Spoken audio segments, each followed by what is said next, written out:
the banter. And so I miss that culture. I don't know that there's something specifically that I don't miss. At the same time, I don't want to live in New York City right now. I really love where we live. It's kind of fun to almost feel exotic, and for a lot of people, it's not that I'm anyone's first Jew exactly, but most people don't know all that many Jews. So that can be kind of interesting too. Yeah. How do you feel about the Orthodox growing up in such an Orthodox stronghold? Did you feel like they were always judging you, judging your Jewishness? Well, I didn't grow up in Borough Park. I grew up in Flatbush. I actually, the street I grew up on was not at all Orthodox. There were a bunch of Jews on my street, but also a bunch of African-American families. It was a block away from Ocean Avenue, which was a big street, mostly African-American. So it wasn't as if I grew up I was walking distance, but not surrounded in my own neighborhood. And in fact, a funny story is that a few years ago, the first black family to move onto my parents' block came on, I think, in the 70s, shortly after we arrived, and that was fine, and it wasn't like there was any kind of neighborhood scene over that. But they moved away a few years ago, and there was a rumor that a Hasidic family was moving in, and there was like my parents and other people on the street were really upset, and they were like, they're going to put a shul in the basement, and it's going to be crowded, and they're going to be running businesses, and there's going to be no parking. And so that was kind of hilarious to see all these sort of many Jews, many non-Jews, but, getting upset because the black family was leaving and possibly Hasids were moving in. Anyway, but I grew up, I went to public school, I went to Hebrew school after school, and that was at a conservative synagogue near us, and that had its own day school. And I would say that, kind of going to Hebrew school 3 days a week, and that was beginning when I was 5, and then up till I got bat mitzvahed. It did feel like we were sort of, here we were at their Hebrew school, and yet always kind of being made to feel that we weren't quite the righteous kids because we weren't the day school kids. So that was the only sort of sense I had of that. And then my father grew up Orthodox, and he had left that. So he sometimes would despair over how little we knew, at the same time as he had made that choice not to raise us Orthodox. Yeah, I find it interesting how many people I've interviewed who are not religious or not Orthodox have commented that if they were walking through an Orthodox neighborhood, they couldn't help but think, do these people think I'm Jewish? I was just really struck by that. But yeah, it's certainly not a compulsive thought that goes through your head. Yeah, I wouldn't say I so much have that compulsive thought. I think sometimes I feel like I don't fit in. I mean, but yeah, it hasn't really been that problematic for me. Yeah. How did college, particularly the MFA, affect your writing? Well, when I went to Barnard, and I didn't actually do writing there at all. I studied history.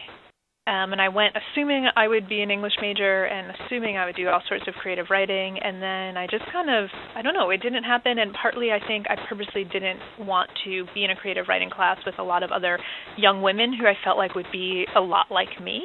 Looking back, I was probably wrong to feel that way, but that's sort of where I was coming from at that time. I took one writing class, and I took it at the School of General Studies, and it is true that it was a much more diverse group of people, so that was interesting.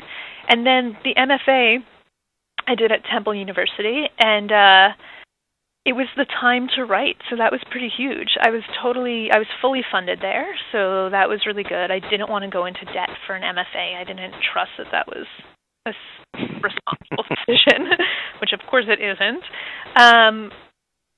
But I had time to write, and I started working one-on-one with a professor there, and I was developing this as a short story, and he's the one who said to me, why isn't this a novel?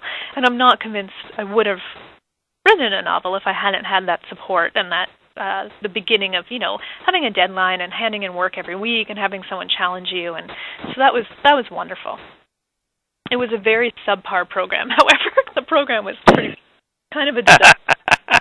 But I got out of it what I needed to. That's great, an honest assessment. Yeah.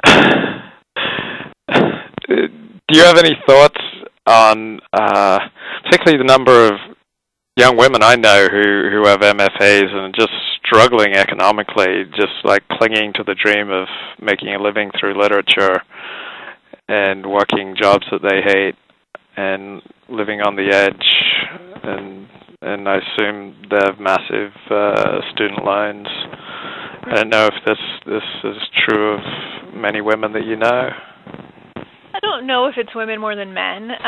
It's not true of anyone I know. I'm really removed from a writer community right now, and I mean, I think that's fine if you can do it, and you kind of need to know yourself. And I was like, I can't work in a coffee shop and make writing the center of my world, and that just goes back to the nerd I was in high school. Like, I kind of need that. I knew that I basically didn't trust enough in my writing as part of it, but I needed to feel like I had something else, and that I had a different kind of, I just couldn't do it. I was like, I know that that's one way to be an artist, and probably the truest way today, is that if you're going to begin, you're just going to put everything you have into your art, and you're going to support yourself however you can. But no, I'm too much of a nerd. I can't do that. I need a real job.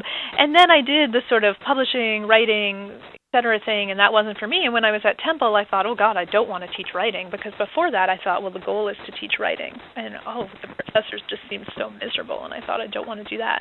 So I think people know themselves, and if that works for you, that's great. And if it works for you to want to work in the writing world, that's great. But I just kind of realized that I wanted something quite removed from that, and that I think partly I also wanted to feel like I really was making a difference. I know that, again, might sound silly, but I wanted to know at the end of the day that my work had value, and there's absolute value in working in editing and working in writing, but there's so many people doing it, and I guess I just wanted something more concrete than that. So I feel like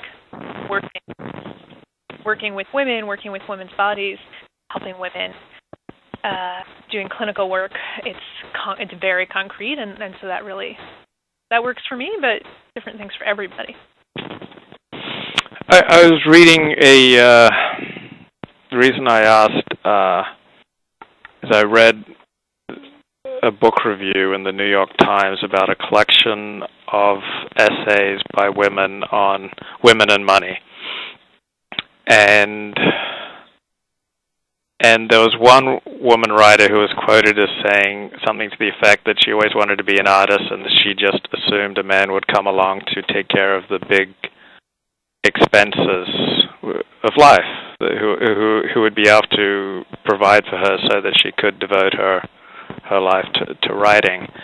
And then I know so many women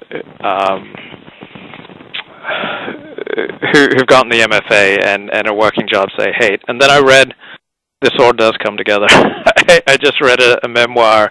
It's titled A Memoir of Embarrassment, and it's kind of a look at all the different things that people find embarrassing. And when I read it, I was wondering, is it embarrassing to look for a man to come along to take care of all these big things financially?